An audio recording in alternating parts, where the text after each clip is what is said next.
It's October 3rd, 2009.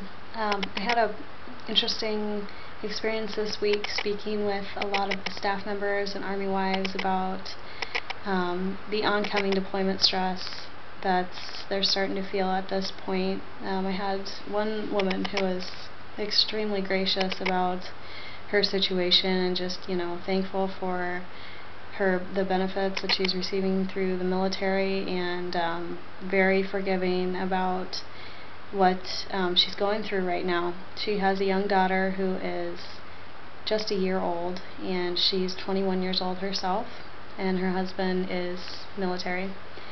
She has already been through one deployment period with her husband. It was a 15-month deployment, and that was before her daughter was born. So things were a lot easier for them back then with her husband being away, and she was able to really just kind of occupy her time and visit family, travel back and forth between here and the U.S. But this time she's got a 1-year-old daughter, and they were about to PCS back to Florida, which is where they're from, and there's a post there on Florida that he would spend the rest of his time in active duty, and then they would be able to kind of settle down and start the family.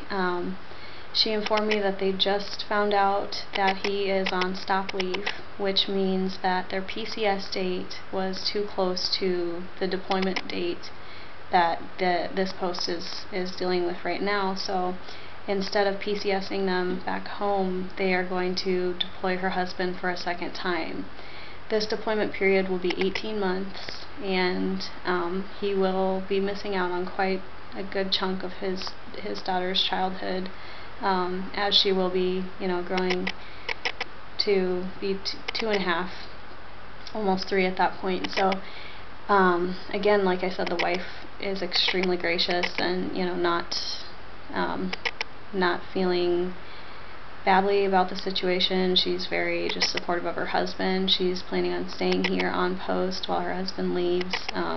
She feels very strongly about the vows that she made to support her husband in his effort to participate in the military. So I just thought this was really interesting, and she's doing a great job, and I just want to give a little bit of recognition to some of the wives and what they're going through, especially when they are handling it so well.